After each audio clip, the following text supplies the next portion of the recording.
Hello everyone! In this lesson we will learn how to move our WordPress website. To be more specific, we will learn how to move our website from one domain to another, or from one hosting company to another. Because oftentimes you will build and create your WordPress website at one location that is more private and that the general public doesn't know about. And then once you've completed building the website, then you'll want to move it to another location, like your real.com domain, for example. Now, if you've never moved a website before, it might sound like a really intimidating task or a really complicated task. However, if we use the right tool for the job, moving a website is super easy. So right now, let me walk you through the steps I would take if I wanted to move my WordPress website. Okay, so here's my website, and remember towards the beginning of the course, I used SiteGround as my web host and used the free 3-month student hosting plan, which comes with this placeholder domain. And let's imagine that at this point I'm happy with my website and I want to begin using my own real unique .com domain instead. So for example, instead of brads1.sitegroundedu.site, maybe I want bradsamazingwordpress.com or bradsharesthebestrecipes.com. You get the idea. So what you'll want to do is log into the user account area of whichever web host company you're using. So in my case, I'm using SiteGround, but you might be using Bluehost or DreamHost or HostGator or any other web host. But the point here is let's go ahead and sign in to the user account area. So if you're like me and you're using SiteGround, let's just use this top right login button. Every web host company is different, so there's no way for me to predict exactly what your screen will look like, but the same general concepts should apply here.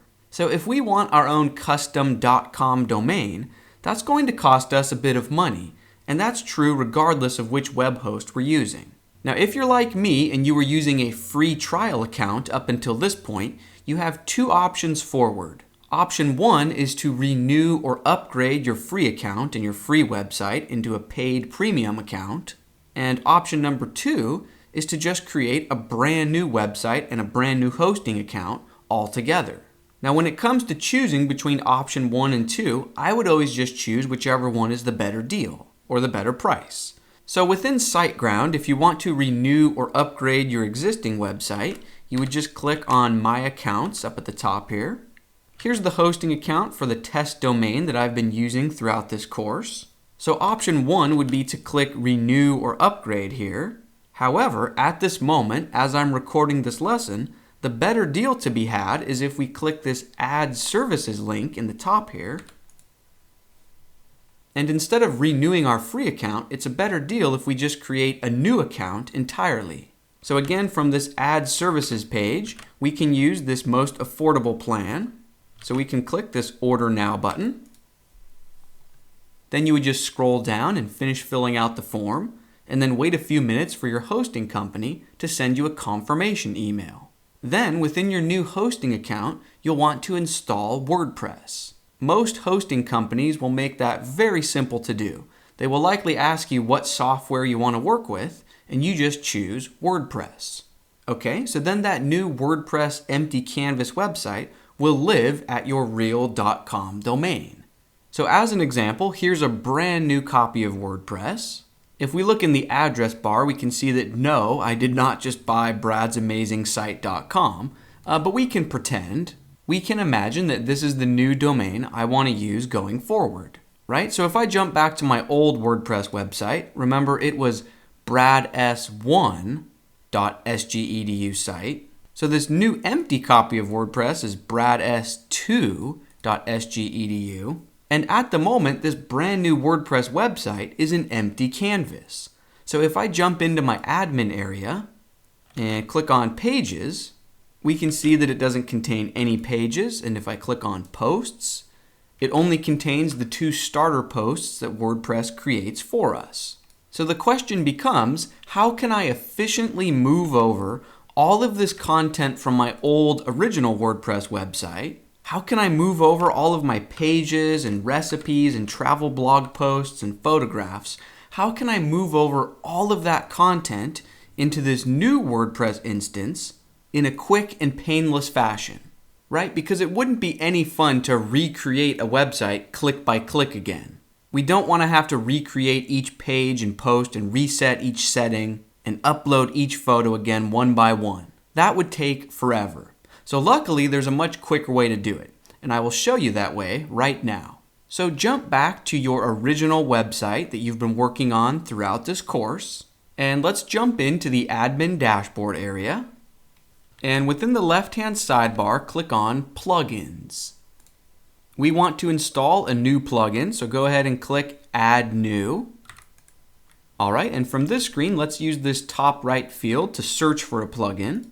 And we are looking for All-in-One Migration. So here it is, the first result. It has over 400,000 active installs. And I can tell you from real experience that this plugin is amazing. So let's go ahead and click Install Now. Once that completes, then click Activate. And now we will notice a new option in our sidebar towards the bottom named All-in-One WordPress Migration. So go ahead and click on that. We see the title of this screen is Export Site. Perfect. Let's go ahead and use this menu down here that reads Export To. And if we click on it, let's use the File option. So Export to File. And then go ahead and click on this download link. Now, depending on the speed of your internet connection and also how many photos you uploaded to your WordPress website, this could take anywhere from 10 seconds to 30 minutes. But once your download finishes, you can go ahead and click the close button here. And then look within your computer's downloads folder or wherever you just saved that downloaded file to. So in my case, I will go into the downloads folder. And here's the file that I just downloaded. Okay, perfect. So now all I need to do is import this file within my new WordPress website. So over in this other web browser, here's my brand new WordPress project. Remember, this is the one where currently if I go into the dashboard and click on Pages, it doesn't have a single page because this is a brand new empty WordPress canvas. Okay, so right now what we want to do is import that content that we just exported from the old website. So within your new WordPress, let's navigate to the Plugins screen. So click on Plugins from the left-hand sidebar. We want to install that same All-in-One Migration plugin. So let's click Add New. From this screen in the top right field, let's type All-in-One Migration. Here it is again, the first result. Let's go ahead and install. And then activate. And now in the sidebar within this All-in-One WP Migration option, if we hover over it, instead of Export, let's click on Import. All right, and now it's as simple as clicking this Import From menu and choosing File, so Import From File. And then just navigate to your computer's downloads folder or wherever you saved that exported file just a moment ago. So here it is. I will select that file. And be patient. Depending on the speed of your internet connection, this could take quite a while. But once it does complete, then click this Continue button. And at this point, we are 99% done. On a lot of web hosts, we will be good to go at this point. But if we want to play it safe, we can follow this one last bit of instructions. So basically, we can just click Close here. And then in our left-hand sidebar, towards the bottom, hover over Settings. And from the pop-out menu, click Permalinks. Now we did just import the database from the old WordPress website, so it's common to need to sign in again here. And it's important to point out here that you will need to use the username and password from your old original WordPress website, not the new username and password that you set up for your new site. But once you do sign in, you'll be taken to this permalink settings screen. What you want to do is temporarily switch to another option and then scroll down and click Save Changes. and then just immediately set it back to whatever you had it at or whatever setting you prefer, and then just click Save Changes again.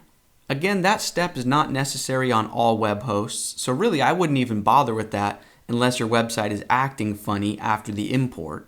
But on some web hosts, it is necessary, and really all that it's doing is regenerating your permalinks. But yeah, after that, we should be good to go. So now if I jump over to the front-facing website for this brand new WordPress site, perfect. We can see that all of my content was successfully imported and copied over. So check out the address bar. This is the brand new Brad S2, and I can go ahead and use these links to jump to the photo gallery page. So I'm still on the Brad S2 site. I can click on one of these thumbnails. Perfect. So you can see that that plugin makes it very simple to move WordPress sites from one location to another. Now at this point, the core of my new WordPress website is running perfectly, but before we bring this lesson to a close, let's not forget about any third-party services that we are relying on. So for example, if I click onto the Contact Us page, remember to prevent spam bots from filling out our contact form, we are relying on the service named reCAPTCHA. Remember a few lessons ago when we first set up reCAPTCHA, we had to generate secret API keys that were tied to the domain name we were using. So in this case, because my new website is Brad S2 instead of Brad S1, the reCAPTCHA API keys are outdated. So all I need to do to fix this is log in to the reCAPTCHA service. So in a web browser where you are signed into your Google account, just perform a Google search for Google reCAPTCHA. From this screen, I will click Get reCAPTCHA. Okay, from this screen, you will see a list here of all the websites where you are using reCAPTCHA. I just have the one, so let me click on it. And now if I scroll down to this key settings area, all I need to do is update this domains field. So I can either add my new domain on a new line, or if you're not going to be using your old site anymore, you can just remove that and replace it with your new domain. So I could just change this to a 2, but I want my old website to keep working for just a while longer. So on a new line, I'll just say brads2.sgedu.site. All right, but you would use whatever your new domain name is. Okay, and then down here in the bottom right, click Save Changes. Now it might take 5 seconds or it might take 5 minutes, but if we jump back to our brand new WordPress website and refresh the contact page, perfect. So now the reCAPTCHA field is working on our brand new website. Okay, so that takes care of the reCAPTCHA service, but we were also using the Discuss service to handle our website's comments. So let's go ahead and tell Discuss about our new domain as well. So if you visit discuss.com and then sign in with your account, once you navigate to this admin screen for your website, then let's click this Edit Settings button. All right, and from this screen, let's look at this website URL field. Right below this field, we see a bit of text that reads, Changing Domains, Learn How. So let's click on that. And then let's use this domain migration tool. So let's click here, then look for the Next Step button. So click that. Okay, and now within this small field right here, just go ahead and update this from your old domain to your new domain. So in my case, all I need to do is update this 1 to a 2, but in your case, you would enter your new .com domain, and then click Next Step, and then click this Confirm Migration button. Okay, and now this screen does warn you that it might take up to 24 hours to complete, but in my experience, it updates almost immediately. So if I jump back to my brand new WordPress website and click on Travel, and then click on Trip to the Midwest, if I scroll down to the comments area, here we can see that example comment that I left several lessons ago. Okay, so perfect. That means the Discuss plugin is working on our new WordPress website. And obviously, if you are using any other third-party services that rely on your domain, you might need to perform similar steps and either update a setting or regenerate a key. like I just did for reCAPTCHA and discuss. And that's actually going to bring this lesson to a close. In our next lesson, we will look at a few next steps we can take to continue developing our WordPress skills. It should be a lot of fun. Let's keep things rolling, and I will see you in the next lesson.